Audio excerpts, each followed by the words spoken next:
All right, and we're back at it here. More Boys Elite U18 action. We just saw Harriman Rugby score at the death to secure their win against Atlantis 26-14. That puts Harriman at 1-2 on the tournament, so they've had some action on field 2 as well. They're going to be awaiting point differentials to see if they do indeed advance. Atlantis we've seen play twice on this field. They lost both their games, so it'll be interesting within their pools and how things are kind of going.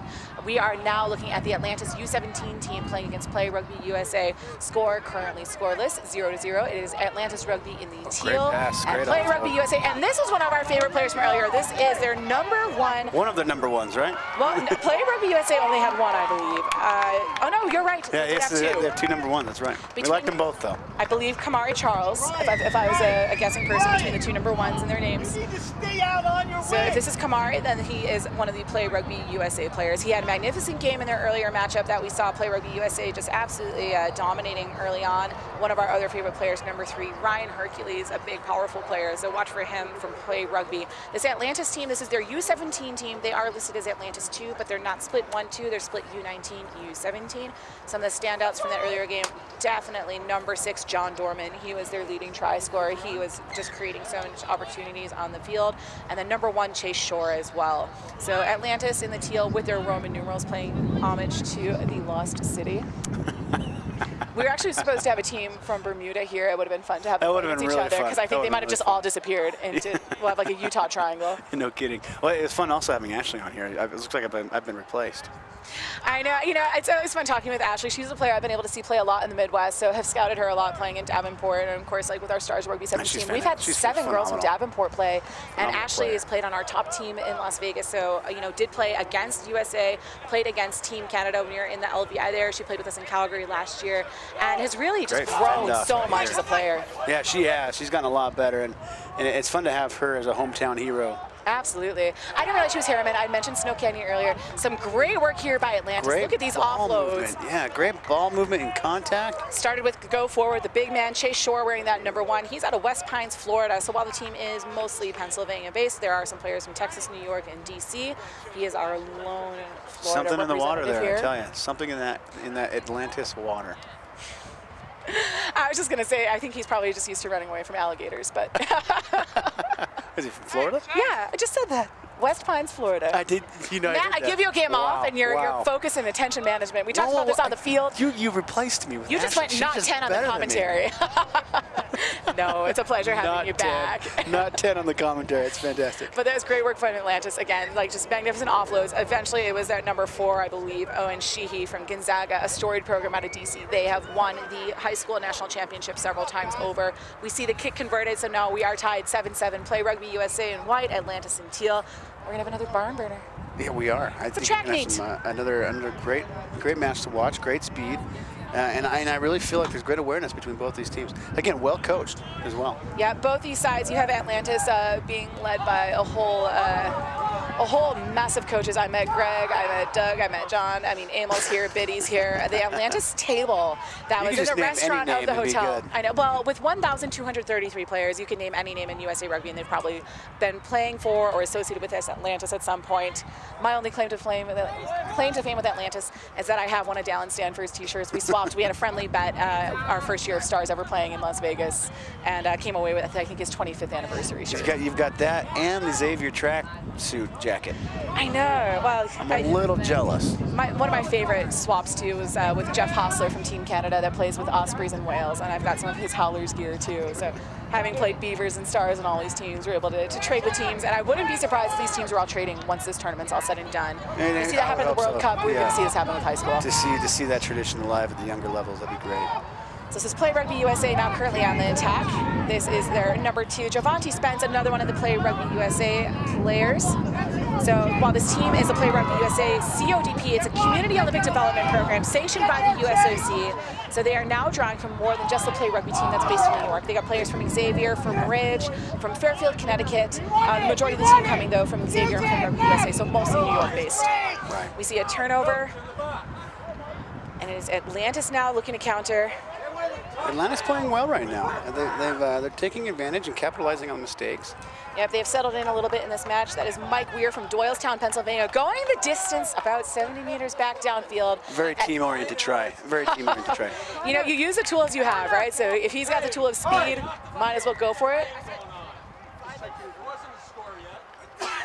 And actually, they are correct. We had some changes behind us. So it was that player, that number 5, Mike Weir, actually gave the try up under the post.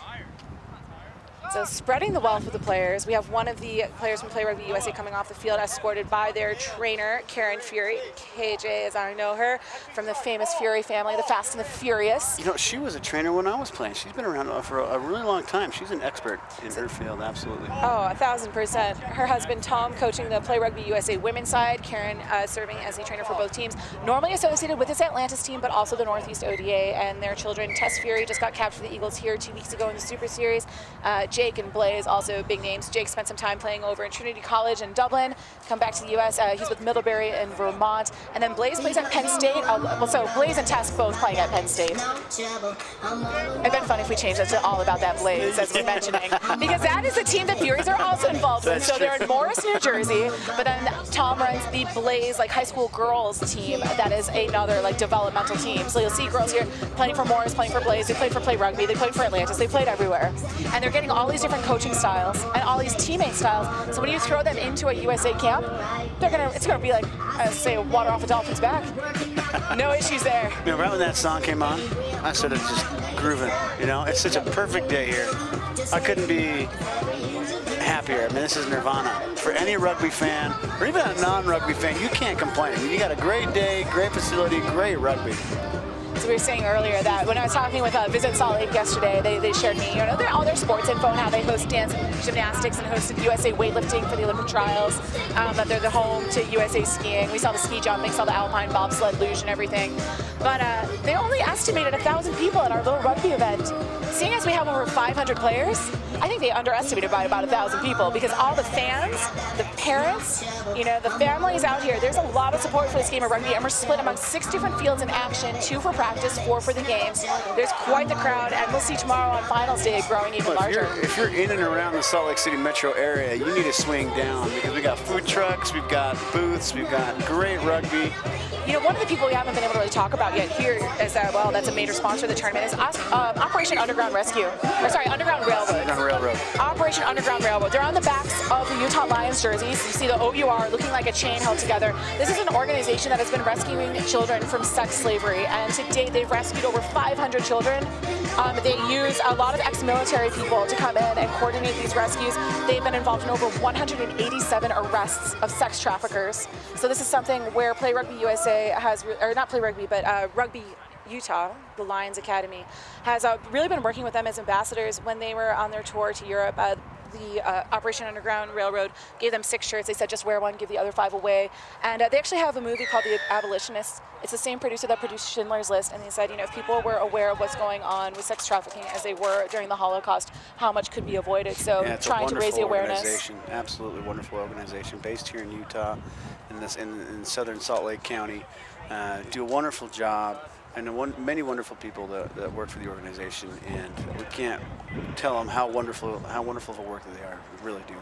Yeah, I had the chance to talk with Doug, who's the director of like creative partnerships and corporate sponsorships and everything that they're working on.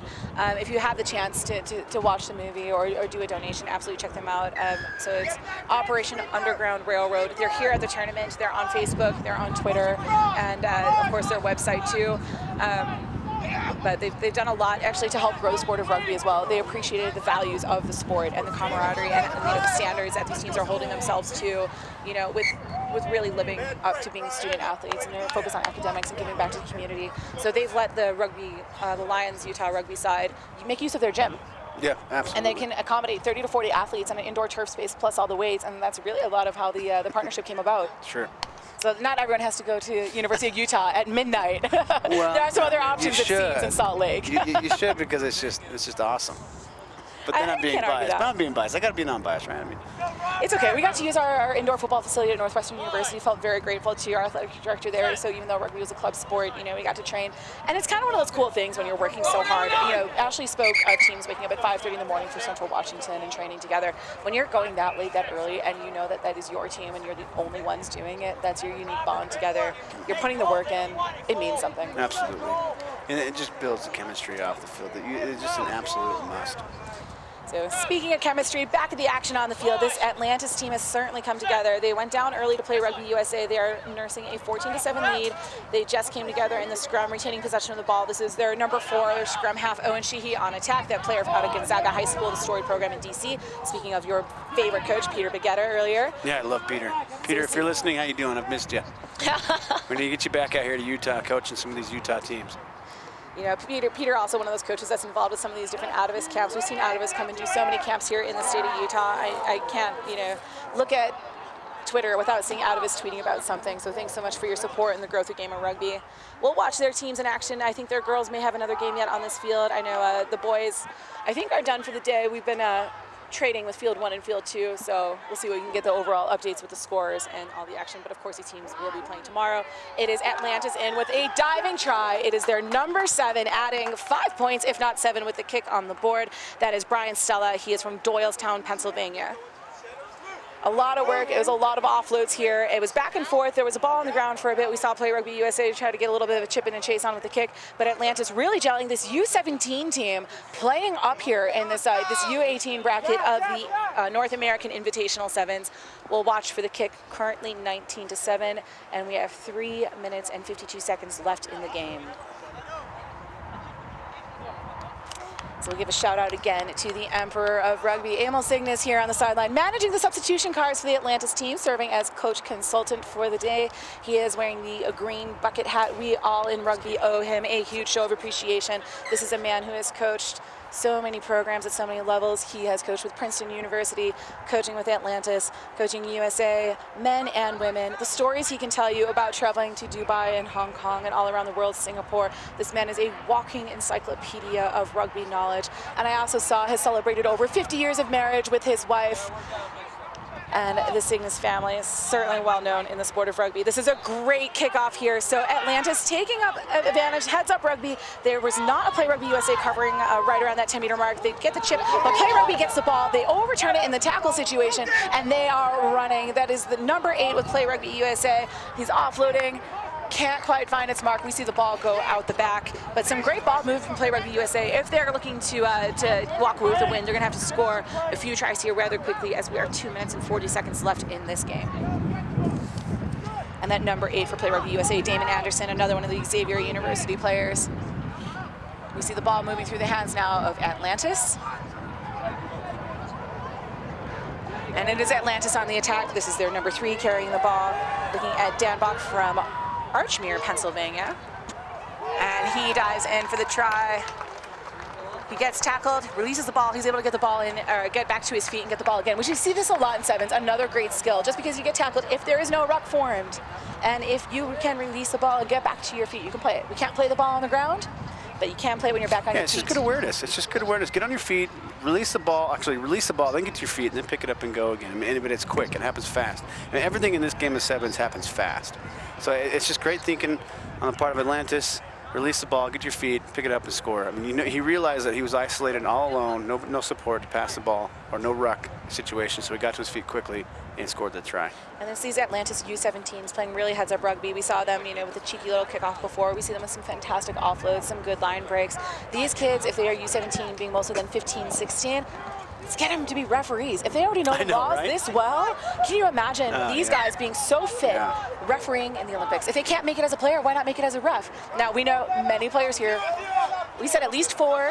You've raised it to at least 5. We'll see as the tournament goes on. I think we're going to be at least 10 by the time it's done. I've always thought, like, you know, if you're at the younger age, and I've seen it backwards a lot of times, if you're a younger age, instead of jumping right into coaching after you're done playing, go ref first, and then coach at an older age when you're more established, after you understand the rules and you've been around as a reffing point of view, right? And then when you're older, that's when you should start coaching. You go back and coach and give back to the game that way. But when you're younger and you finish playing and your playing days are over, go ref. Yeah, we see a lot of players too, you know, if they are the ones that are more prone to concussions. That's how a lot of refs have seemed to have gotten their start. I know that's the story with Leah Berard, a referee out of Minnesota, the one that's, you know, the hashtag lady ref from Aspen. But, you know, phenomenal That's ref. a long one. I don't know if that will stick. Well, but there was a bit of a joke when we were at Aspen up together too. But Leah, one of the best referees Inside in the jokes. United States, and you see her reffing, and it's because she had many concussions, and she could stay involved in the game and still the camaraderie and the team aspects of it. These referees, you know, especially the national panel ones, see each other so many places, and especially with pro rugby now too. Week in, week out, there's always something happening, whether it's high level 7s, high level 15s, the Olympics, Rugby Town, Elite City, everything. College championships, club championships. I think maybe people take a break from rugby for Christmas. And I'm sure there's a Christmas tournament somewhere. I'm sure there is somewhere in South America. So while we're talking here, it is Atlantis with another try. This group has come together. If I were to make a friendly wager, I'm going to take these U17s over their U19s. I'll take Atlantis Blue over Atlantis Black when they may head ahead. I don't know what to say to that. I kind of like the scrappy youth aspect here. And you know what? I'm going to go with you on that. I'm going to go with you on that. We'll see if we can engineer that. It might have to be something in a quarterfinal or a semi. I don't know that the pools allow for it, as these elite boys U18 teams are placed into pools. We have three They certainly are pools. playing well. And let's see if we can get a little bit of a read on how this is going to shake out with tomorrow. As this game ends, it is Atlantis 33. It is Play Rugby USA 7. I want to see all these teams do the running man. We got a lot of running man out here going on with The refs into it. Refs are into it. All right, we're going to take a dance break. We'll come back to you as soon as this song is over. More action coming from the North American Invitational.